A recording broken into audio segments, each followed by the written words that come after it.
Hello, good morning, and welcome to another edition of the Sports Locker with your one and only Ken Gaddafi. You call me the Oracle. On today's occasion, we are going to talk about the AFCON. The AFCON has gotten to the semi-final stage. As they say, the boys have been separated from the men, and now it is time for the strongest sides to show what they have. 4 teams have qualified for the semi-finals, and it's going to be a very, very fierce battle this week, midweek. Yeah. Senegal are going to take on Egypt at the opening match, or the first match, which will be 9 p.m. Nigerian time or 6 p.m. local time. And then if you are in the Southeast Asia zone, like in Cambodia, it's going to be around 3 a.m. It's going to be around 1 a.m. while the Super Eagles of Nigeria will take on their counterparts, which is Morroco, the Atlas Lions of Morocco, and that match will be at 3 a.m. Cambodian time, 9 p.m. Nigerian time, and then 9 p.m. in the local time.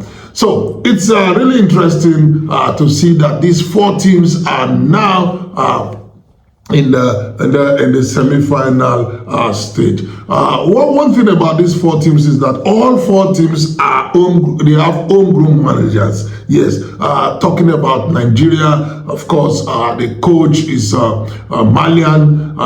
But the other 3 coaches or managers, Senegal, Diao, then also Osam of Egypt, and Walid of Morocco. These are all homegrown coaches, and it's interesting to see how they are doing.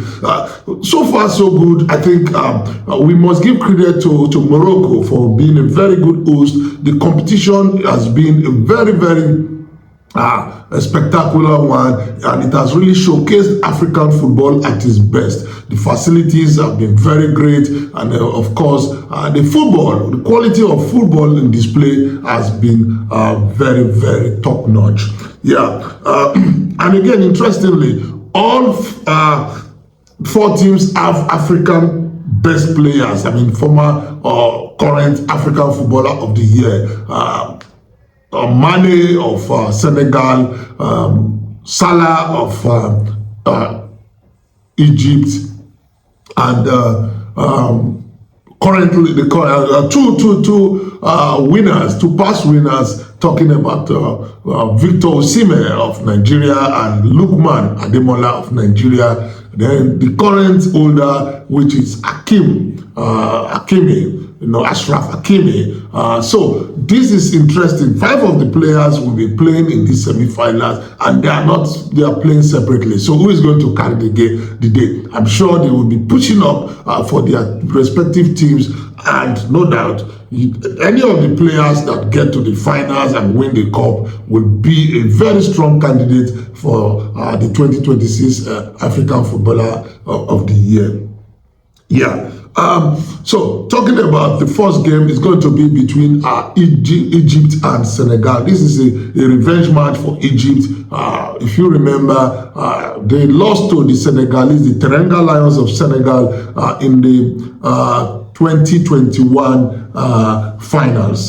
So they will be looking at the opportunity to revenge now. And also they lost to the Teranga Lions in the World Cup qualifier prior to 2022 World Cup. So they would definitely have revenge in their mind. And Osam Hassan, the manager, who has experience in several won more than 4 or 5 Nations Cup, and of course Egypt, who are they have won it 7 times, so they are going for their 8th time, so they have experience, they know about it, but it's been a while since they won it, and so they definitely want to bounce bank again to reckon it. Well, then talking about the Nigerian versus Morocco, this is the star match. This is the match everyone is looking for, because it is the match between the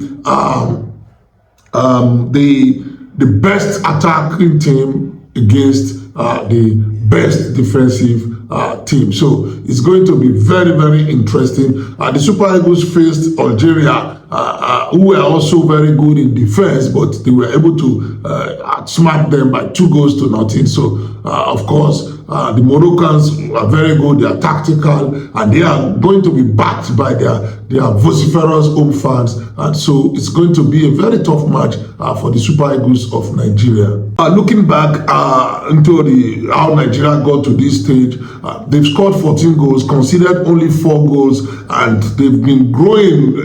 I guess the Super Eagles are the only team among the 4 teams that are not going to the World Cup. For the other teams, they are trying to go. They want to go to the World Cup as African champions. But the Nigerian side, knowing fully well that they couldn't make it to the World Cup, they want to see this as a consolation, not only for themselves, but also for their farms. Remember, most of the players are at the twilight of their career and may not have opportunity to win this tournament again. So they are definitely buoyed to go ahead to win this tournament. The Nigerian will always force their opponent to play defensive. We saw that very much in the last match against Algeria. Algerian side are very good. They have good strikers, but they were caged. They were caged to their own half. It was almost like attack against defense, and the Super Eagles could have scored more goals if they are taking all their chances. Hopefully, in the match against Morocco, they will take those chances. With Osimhen in flying form, Akol doing greatly, and of course Ademola. So the Super Eagles, they have a potent attack. They've scored 14 goals, and on the defense side, they've been very, very strong in defense, bearing some lapses. Goalkeeper Nwabali has been virtually on holiday. Very few occasions was he really tested, and so this is what is giving Coach Chelle the confidence going ahead to this match. So, if we look at it, Nigeria has scored 2 or more in all 5 AFCON matches. Only the second team ever to do so. With 14 goals now, they are going to become the highest, the team with the highest goals in any Nations Cup. Nigeria are the only team to win all 5 matches at this AFCON, and so they have generated a 2.9x goal against Algeria, while they conceded just 0.19 against Algeria. And talking about the team, Alex Iwobi has been very, very outstanding. He's been a revelation because he has gotten knocks from Nigerian fans for over a decade now that he's been playing for the Super Eagles, but he has really come up now to show what is his character. And little wonder why he has played for Arsenal, he has played for Everton, and is now currently playing for Fulham. We can see why he has been very versatile. And Alex Iwobi has made 46 line-breaking passes at this AFCON, twice as many as any teammate.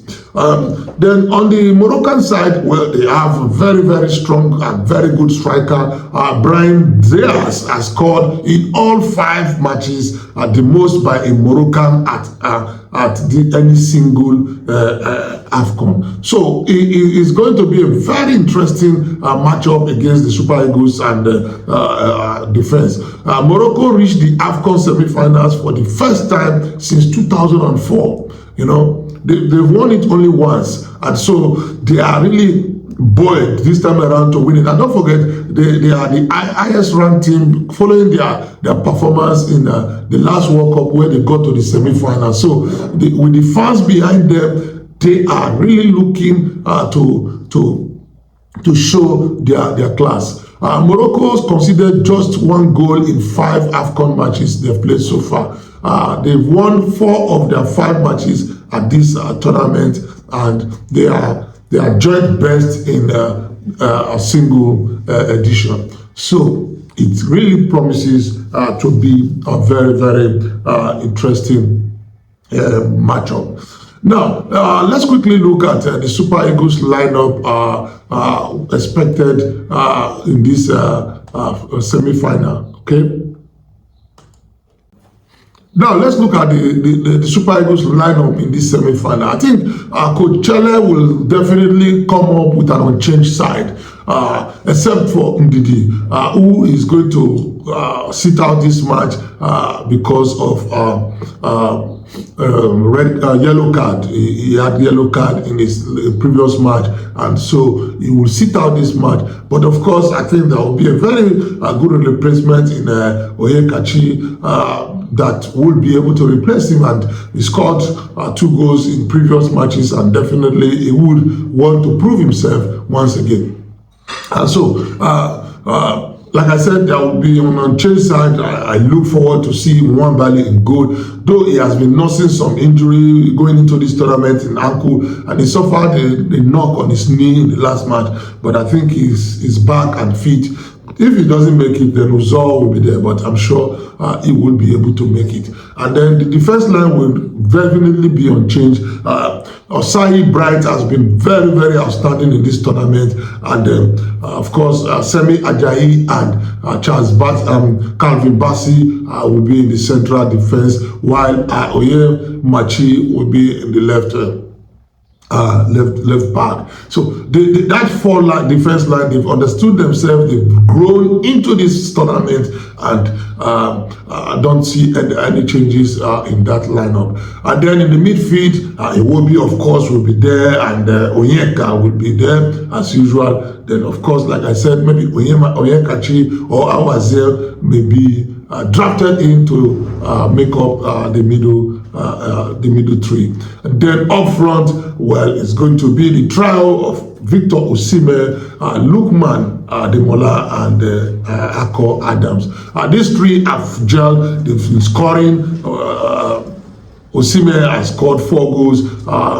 Lookman has scored 3 goals, and Adams, I think, have scored 2 goals. So they are really doing well, and this is a very potent attack for the Super Eagles. And then on the Moroccan side, of course, they have star player Hakim Ashraf, the current African Footballer of the Year. They have the top striker Ibrahim Diaz, who is currently with 5 goals, and definitely they will be pressing. So the question now is, which of the 2 teams or which of the managers will dominate? Because any team that dominates this match will definitely carry the day. They are equally matched, no doubt about it. They have star players, but it's going to come down to the tactical acumen of the 2 managers. Coach Chelle, what tactics is he going to deploy? He has so far been able to dominate most of the matches they have played. So will they continue with the pressing, or will they expect to play a low block? I don't see Morocco playing a low block like Algeria did. So this might be a test for the Super Eagles, because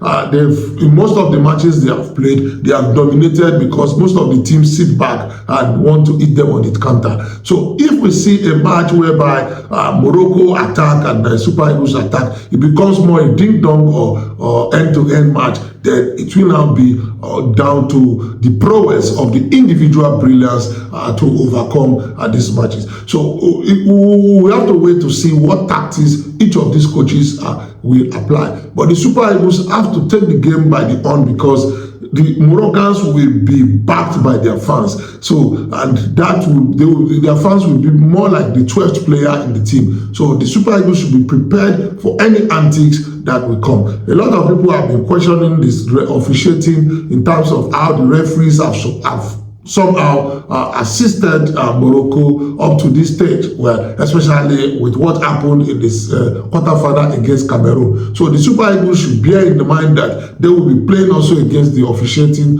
referees, and so they have to be very, very careful and be on top of their game. And finally, before we round up, let's take a look at the top scorers.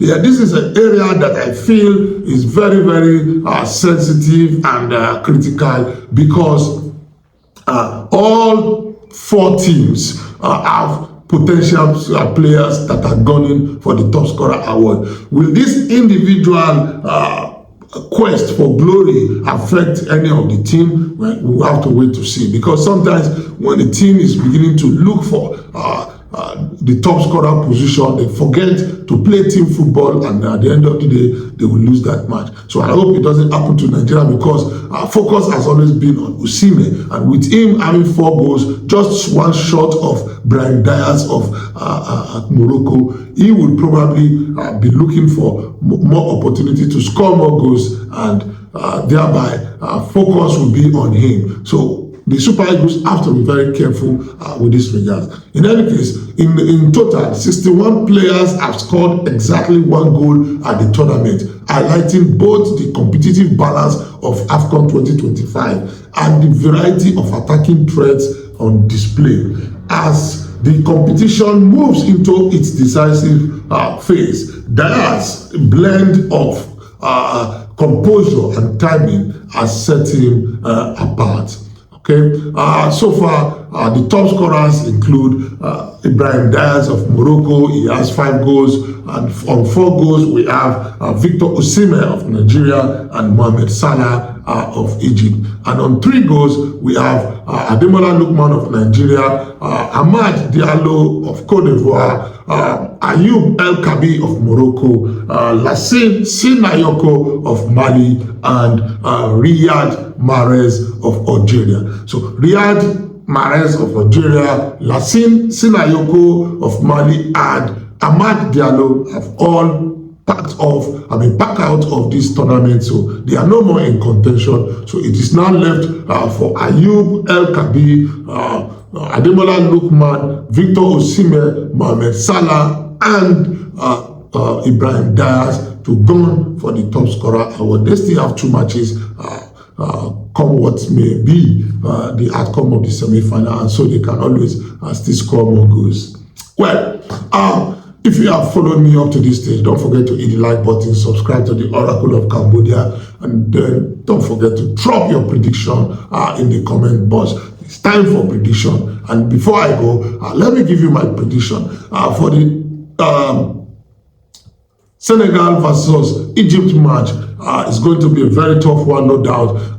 My heart is telling me that this competition, or this final, will be between 2 West African clubs, 2 West African countries, or 2 North African countries. Well, so I will be going for 2-1 victory for Senegal against Egypt. And then on the Nigerian versus Morocco, the same thing. I will be going for a 2-1 win for Nigeria. So I want to see the Senegalese face Nigeria in the finals, 2 West African teams. But however, it can change, it can turn around, and there's the possibility of the the North African conspiracy to play its card, and you see Egypt and Morocco in the finals. Well, what's your prediction? What's your thought? Drop it on the comment box, and let's have a discuss.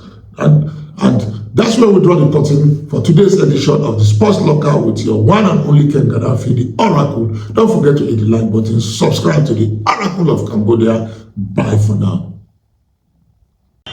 Championnat national, Iwobi, Nyemachi peut s'avancer, travailler son ballon centré. Attention Osimhen, la tête piquée, le but. La tête piquée, le but, le 4e de Victor Osimhen. Pour Osimhen, il emmène le ballon, il a vu Adams, c'est bien fait. Voilà.